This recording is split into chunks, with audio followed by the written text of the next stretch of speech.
नमस्कार। मैं रजनीकांत उपाध्याय एक बार पुनः उपस्थित हूँ कक्षा 10 की पाठ्य पुस्तक सेमुसी भाग 2 को लेकर। आज इसमें हम लोग पढ़ेंगे तृतीय पाठ शिशुलालनम, इसका अभ्यास कार्य। तो आइए चलते हैं प्रश्नों की ओर। पहला प्रश्न है, एक पदेन उत्तरम लिखत, एक शब्द में उत्तर लिखना है।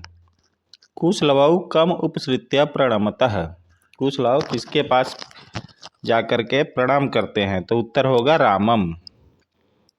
दूसरा प्रश्न है, तपोवनवासिनः कुशस्य मातरम केन नामना आह्वयन्ति, तपोवनवासी कुश की माता को किस नाम से बुलाते हैं? तो उत्तर है देवी।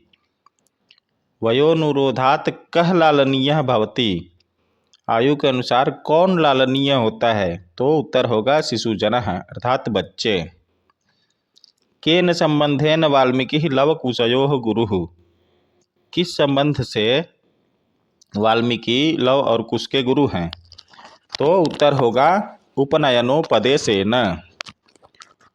अगला प्रश्न है, कुत्र लवकुशयोः पितुः नाम न व्यवह्रियते, लव और कुश के पिता का नाम कहाँ व्यवहार में नहीं लिया जाता है? तो उत्तर होगा तपोवने।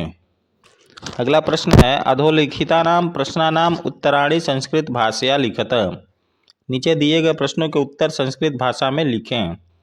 पहला प्रश्न है, रामाय कुशलवयोः कंठाश्लेषस्य स्पर्शः कीदृशः आसीत्, कुशलव का गले लगाना ये राम के लिए कैसा स्पर्श था?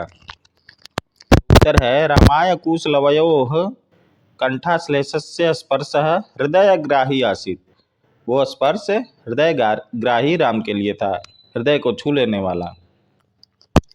अगला प्रश्न है, रामः कुशलवौ कुत्र उपवेशयितुं कथयति, राम कुश और लव को कहाँ बैठने के लिए कहते हैं?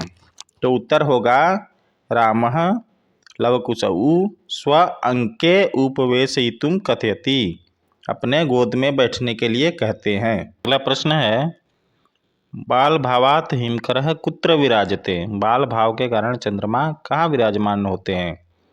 तो उत्तर है, बाल भावात हिमकरः पशुपति मस्तके विराजते, बाल भाव के कारण चंद्रमा भगवान शिव के मस्तक पर विराजमान होते हैं। कुशलवयोः वंशस्य कर्ता कः, कुश और लव के वंश के कर्ता कौन है? तो उत्तर है, कुशलवयोः वंशस्य कर्ता भगवान सहस्रदीधितिः अर्थात सूर्य अस्ति, कुशलव के वंश के कर्ता भगवान सूर्य हैं। कुशलवयोः मातरम वाल्मीकि केन नामना आह्वयति, कुशलव के माता को वाल्मीकि किस नाम से बुलाते हैं? तो उत्तर है, कुशलव की माता को वाल्मीकि बधू इस नाम से बुलाते हैं।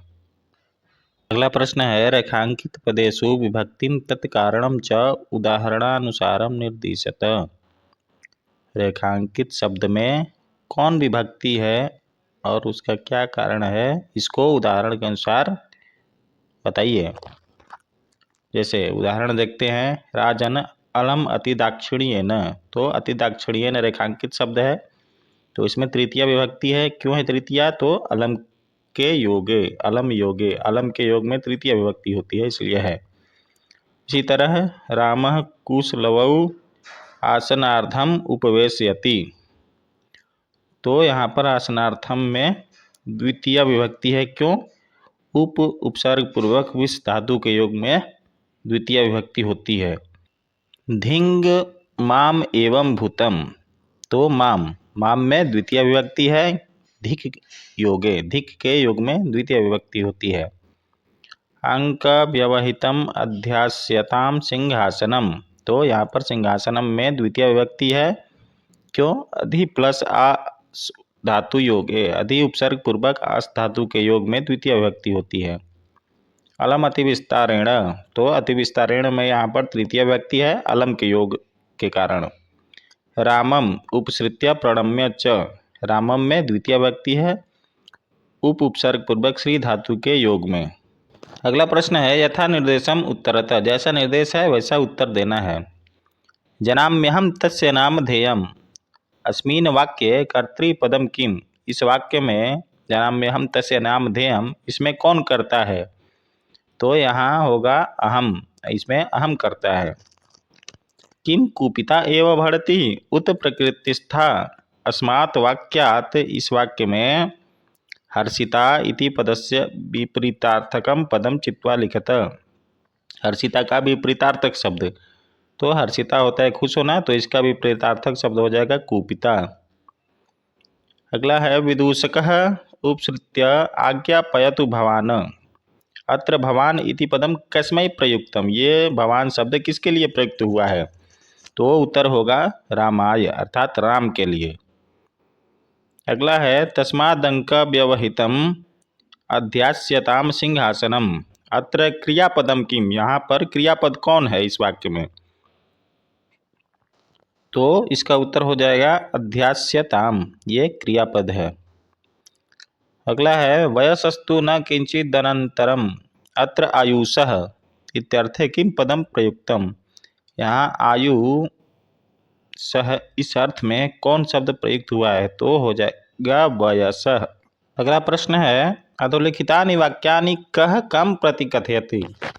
नीचे दिए गए वाक्य कौन किसके प्रति बोलता है, ये लिखना है। सव्यवधानम न चारित्रोलोपाय, राम बोल रहे हैं लवकुश के लिए। किम कुपिता एव भड़ति उत प्रकृतिस्था, विदूषक कह रहा है कुश के प्रति। जनाम्यहं तस्य नामधेयम्, इस वाक्य को कुश कह रहा है राम के प्रति। तस्याद्वे नाम्नि, ये लव कह रहा है विदूषक के प्रति। वयस्य अपूर्वम खलु नामधेयम्, ये राम कह रहे हैं विदूषक के प्रति। है मंजूषातः पर्याय द्वयम चित्वा पदानाम समक्षम लिखत। मंजूषा से दो पर्याय को चुनकर और नीचे लिखे गए पदों के समक्ष लिखना है। तो हिमकरः, इसका होगा शशिः निशाकरः अर्थात चंद्रमा। संप्रति, तो इदानीम और अधुना अर्थात अभी। समुदाचारः, इसका होगा शिष्टाचारः सदाचारः सदाचार।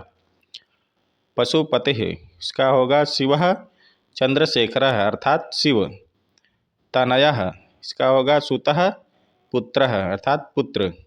सहस्रदीधितिः, इसका होगा सूर्यः भानुः अर्थात भगवान सूर्य। अगला है विशेषण विशेष्य पदानि योज्यत। विशेषण और विशेष्य शब्दों को जोड़ना है। जैसे श्लाघ्या कथा, उसी तरह से उदात्तरम्यः समुदाचारः, अतिदीर्घः प्रवासः, समरूपः कुटुम्बवृत्तान्तः, हृदयग्राही स्पर्शः, कुमारयोः कुशलवयोः।